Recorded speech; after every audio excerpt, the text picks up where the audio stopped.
नमस्कार दोस्तों, welcome to my YouTube channel the Vivek Patel show.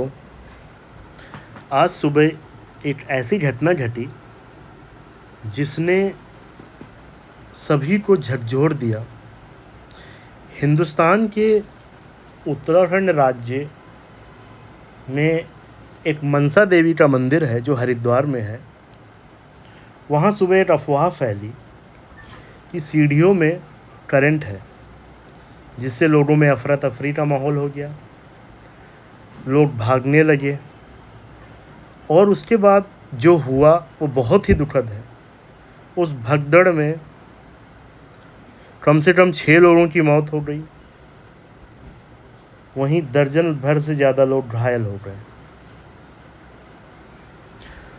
प्रशासन ने राहत व बचाव कार्य जारी किया। घायलों को तुरंत अस्पताल पहुंचाया गया। उनका निजी और प्राइवेट और सरकारी दोनों अस्पतालों में उनका इलाज सुनिश्चित किया गया। प्रशासन ने बाद में करंट वाली बात को खारिज कर दिया। प्रशासन का कहना है कि ऐसा कोई करंट नहीं है, अफवाह थी।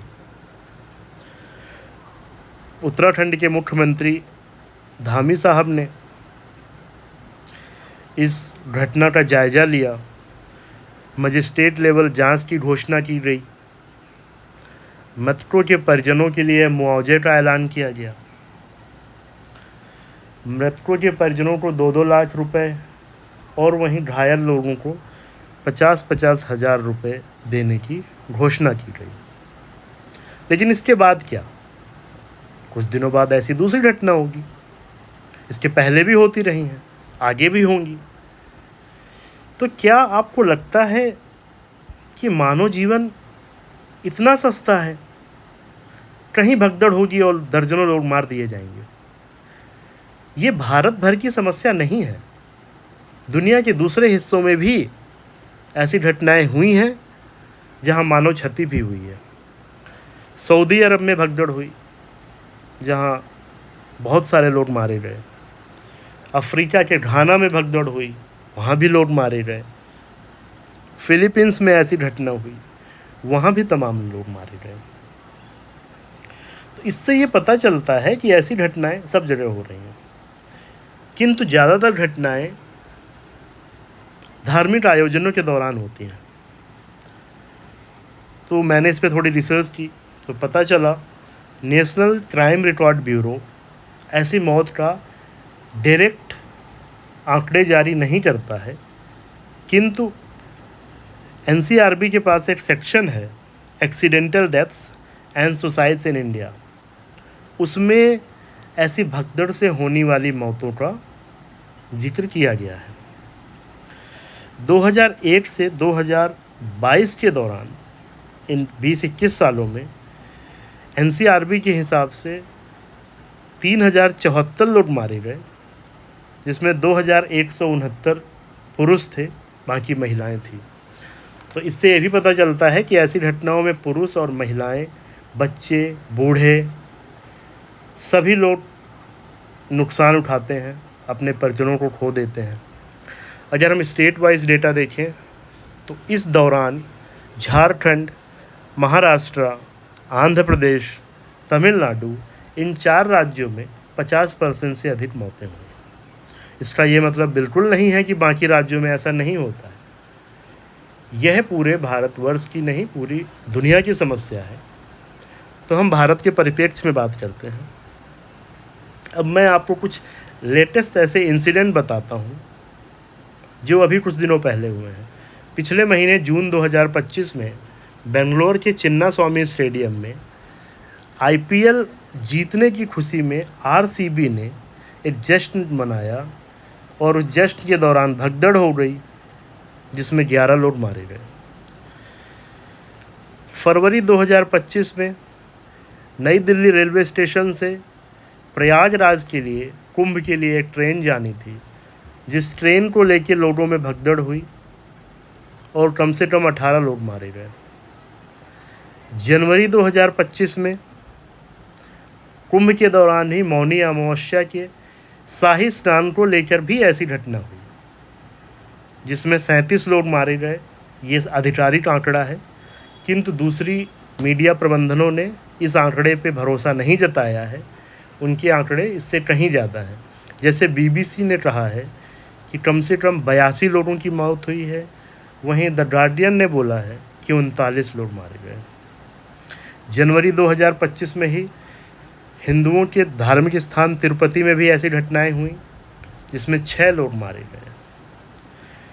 आज से 1 साल पहले जुलाई 2024 में हाथरस में एक सत्संग का आयोजन किया गया और उस सत्संग के दौरान यह हादसा हुआ जिसमें से 121 लोगों को अपनी जान गंवानी पड़ी। 2022 में माता वैष्णो देवी में ऐसी घटना हुई जिसमें 12 लोग मारे गए। 2011 में केरल के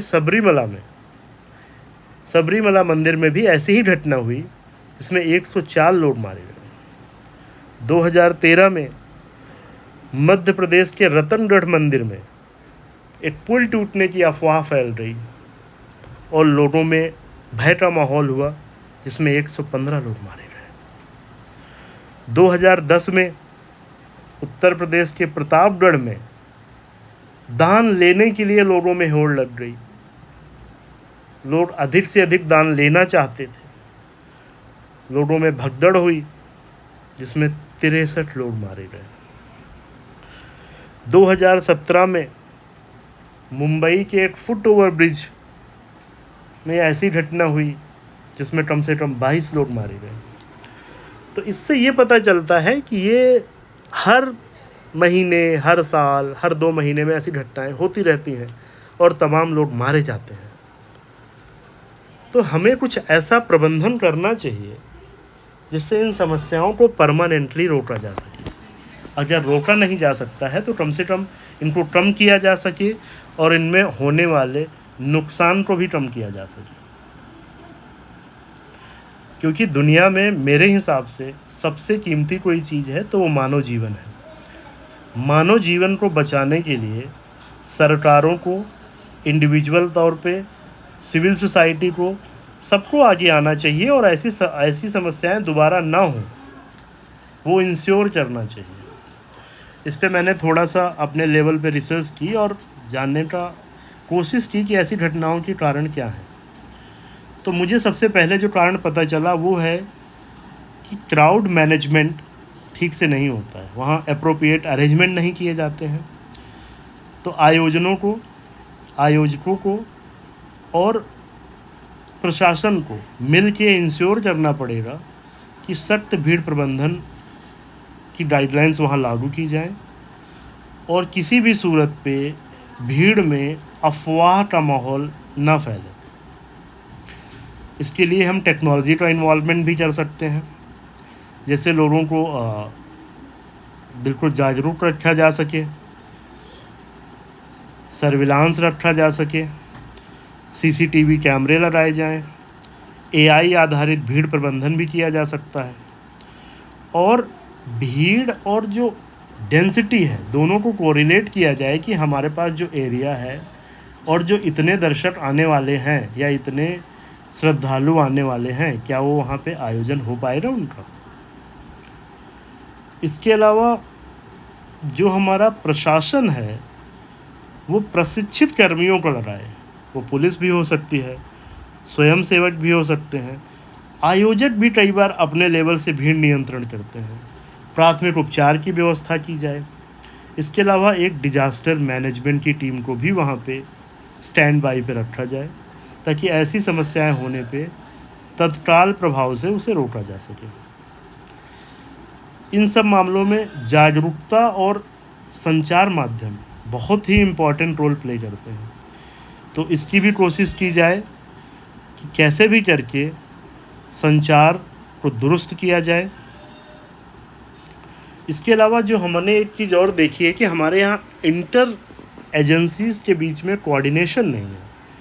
जैसे पुलिस, आपदा प्रबंधन, स्वास्थ्य सेवाओं, आयोजकों, इन सब के बीच में समन्वय बेहद ज़रूरी है ताकि अगर कोई ऐसी अप्रिय घटना हो तो सभी लोग मिल के बीइंग अ टीम उस समस्या को टैकल किया जा सके। मेरा ऐसा मानना है कि अगर इन उपायों को प्रभावी ढंग से लागू किया जाए तो हम भविष्य में ऐसी दुखद घटनाओं की पुनरावृत्ति को रोकने की दिशा में महत्वपूर्ण प्रगति कर सकते हैं। निश्चित तौर पे ऐसी घटनाएं 100% नहीं रोकी जा सकती हैं, लेकिन ऐसी घटनाओं का संख्या कम हो जाए और जो घटनाएं घटित हों उसमें लोगों की जान ना जाए, ये तो किया ही जा सकता है। इसके लिए सभी को मिलके, समाज के हर वर्ग को आगे आना पड़ेगा, तभी ऐसी समस्याओं को टैकल किया जा सकता है। ये बहुत बड़ी समस्या है, देश में विदेश में हर जगह लोग इससे प्रभावित हो रहे हैं। लोगों की जान बेहद कीमती है। अगर आप मेरी बातों से सहमत हो, आपको मेरी वीडियो पसंद आई हो, तो मेरे चैनल को सपोर्ट करें, लाइक करें, सब्सक्राइब करें और अपनी फीडबैक हमें कमेंट के माध्यम से ज़रूर बताएं। मेरा चैनल अभी नया है, ज़्यादा सब्सक्राइबर्स भी नहीं हैं, तो आप सभी लोगों का सपोर्ट अपेक्षित है। निश्चित तौर पे बिना आपके सपोर्ट के कुछ नहीं हो सकता है।